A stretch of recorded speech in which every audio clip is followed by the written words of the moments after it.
नमस्कार, आप सभी का स्वागत है आपके अपने चैनल डीएलएड स्टडी कैपिटल पर। मैं सत्य मिश्रा फिर से उपस्थित हो गया हूं एक बड़ी खुशखबरी के साथ। बहुत सारे बच्चे, बहुत सारे छात्र, बहुत सारे प्रशिक्षु ऐसे परेशान हैं कि जो हमारा स्कॉलरशिप का फॉर्म 27 से 31 अक्टूबर के बीच में खोला गया था, जो सेशन 2024-25 के छूटे अभ्यर्थियों के लिए था, जो अभी तक फॉर्म नहीं भर पाए थे किसी कारणवश, या जिनका रिजेक्ट कर दिया गया था, या फिर फंड की कमी की वजह से उनका स्कॉलरशिप नहीं आया था, उनके लिए एक सूचना आई है। उस पर हम आज बात करेंगे कि पोर्टल खुलने वाला है, फिर से आप लोगों को परेशान नहीं होना है।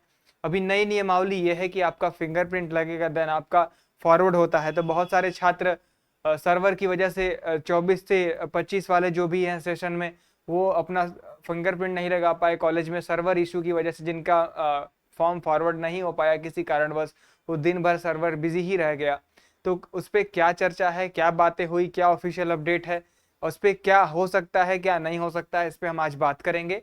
उससे पहले एक छोटी जानकारी आपको हम शेयर करना चाहेंगे कि हमारा चैनल टीचिंग स्टडी कैपिटल, जो सीटेट टेट की इन्फॉर्मेशन आप तक पहुंचाता है, जितनी भी चीजें, जितनी भी राज्य के टेट या सीटेट की इन्फॉर्मेशन या जो भी अपडेट्स आएंगे इस चैनल पे आपको दिए जाएंगे। साथ ही साथ DElEd study capital DElEd oriented channel है। जो भी प्रशिक्षु first, second, third, fourth semester तक हमारे साथ रहना चाहते हैं, इस चैनल को सब्सक्राइब कीजिए, टन वाली घंटी दबाइए।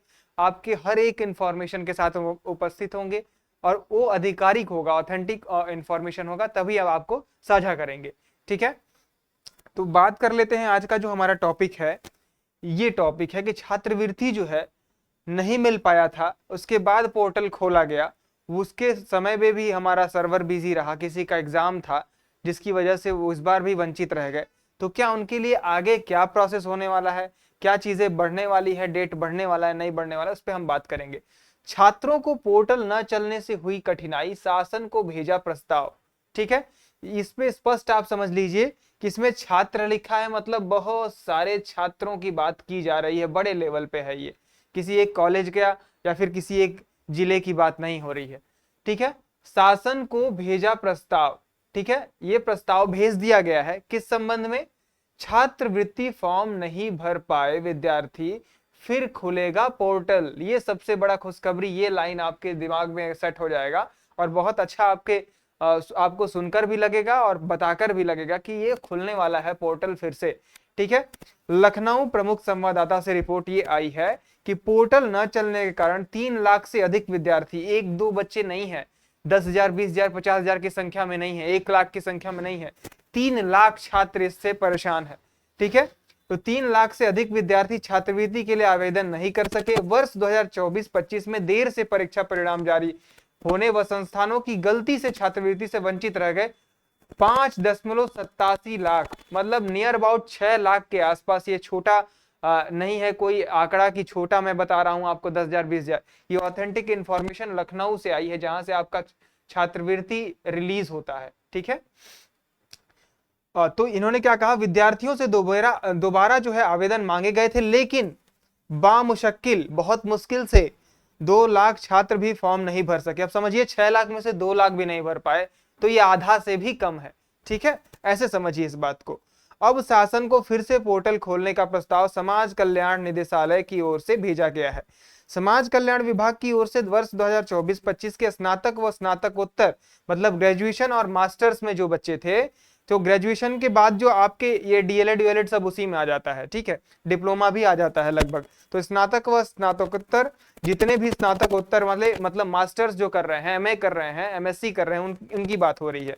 पाठ्यक्रम के वे विद्यार्थी जो छात्रवृत्ति से छूट गए थे, छूट गए मतलब पहले मैंने बताया कि पिछली बार सेशन बहुत लेट चल रहा था, काफी विद्यार्थियों का जो है रिजल्ट ही नहीं हो पाया, कोई रिजेक्ट कर दिया, कोई अपना आय प्रमाण पत्र नहीं बनवाया था समय से, या फिर किसी का सेशन लेट चल रहा था, कोई फॉर्म ही नहीं भर पाया था। तमाम तरीके की ऐसी मुसीबत आई थी जिसकी वजह से आपका छात्रवृत्ति आपके खाते तक नहीं पहुंच पाया। उसके लिए ये बातें की जा रही हैं। अब उनके लिए पोर्टल scholarship.up.gov.in, ये जो आपका ऑफिशियल पोर्टल है स्कॉलरशिप के लिए, ऑनलाइन आवेदन मांगे थे 27 से 31 तक, आपका पता है कि खुला था। अब उसमें होड़ मच गई कि मेरा भी भर जाए, मेरा भी भर जाए, उसकी वजह से किसी का नहीं भरा गया। ठीक, ऑनलाइन फॉर्म भरा जाना था, बड़ी संख्या में एक साथ फॉर्म भरे जाने से पोर्टल बार बार बंद हो रहा था। अब समझिए वही बात आ गई कि अगर सूचना आपने दे दिया कि 27 से 31 में हम भरे जाएंगे, 4 दिन का समय दे रहे हैं और 6 लाख विद्यार्थी हैं, तो अब उसी में मारपीट करते रहिए अपना, जिनका हो जाएगा उनका भाग्य मानिए, नहीं होगा तो नहीं होगा। वही हाल हो गया था। अब उसमें बायोमेट्रिक सत्यापन और अंतिम रूप से फॉर्म सबमिट करने की प्रक्रिया भी पूरी नहीं हो सकी। छात्रों के आवेदन फॉर्म में प्रिंट आउट भी नहीं निकला। ठीक है, अब इसके रीजन क्या क्या है?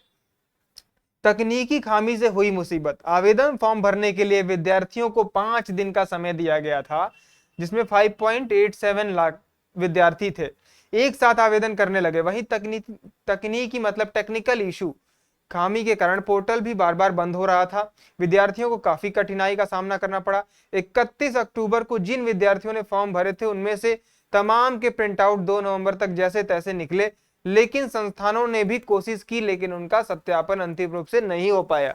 ठीक है, विद्यार्थियों व संस्थानों से ज्यादा समय देने की मांग की गई है।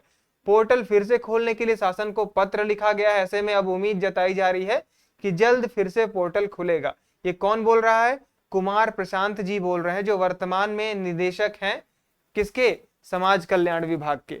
ठीक है, ऐसा कोई इंफॉर्मेशन ये नहीं है जो आपको लगेगा कि ऐसे ही मैं आया और आपको बताकर चला गया और कुछ भी आपको बताकर चला जाऊं। ये ऑथेंटिक इंफॉर्मेशन है। तो आप ये समझ लीजिए कि जल्द ही आपको एक नोटिस देखने को मिलेगा यूपी गवर्नमेंट की तरफ से कि आपका फिर से समाज कल्याण विभाग द्वारा खोला जा रहा है पोर्टल। और आप लोग परेशान ना हो, जिनका भी आवेदन इस वर्ष नहीं हुआ था या पिछले वर्ष नहीं हुआ था, उनको मौका मिलेगा, उनको सत्यापित का भी मौका मिलेगा, उनको बायोमेट्रिक का भी ऑप्शन मिलेगा, उनके खाते तक स्कॉलरशिप भी आएगी। इस चैनल पे अगर पहली बार विजिट कर रहे हैं तो इसके डिस्क्रिप्शन बॉक्स में व्हाट्सएप चैनल का लिंक है, उसको जरूर ज्वाइन कीजिए ताकि आने वाले इंफॉर्मेशन जल्दी से आप तक पहुंच जाए बिना लेट के, और ऑथेंटिक इंफॉर्मेशन। दोस्तों तक भी शेयर कीजिएगा इस वीडियो को, और पहली बार विजिट कर रहे हैं तो सब्सक्राइब जरूर कीजिएगा। ठीक है, और अपने कॉलेज फ्रेंड्स को भी, सब जिनको भी लगता है कि ये इंफॉर्मेशन उन तक पहुंचाई जानी चाहिए, उनको शेयर कर दीजिएगा ये वीडियो। ठीक है, ज्यादा से ज्यादा शेयर करेंगे ऑथेंटिक इंफॉर्मेशन के लिए। और आगामी अगर आपको लगता है कि किसी भी तरीके की कोई प्रश्न आपके मन में है तो कमेंट बॉक्स में जरूर लिखिएगा, हम प्रयास करेंगे कि उस पर आपको वीडियो जल्द से जल्द दे। आज की वीडियो में इतना ही, मिलते हैं अगले ऐसे ही इंफॉर्मेटिव वीडियो के साथ। धन्यवाद, नमस्कार।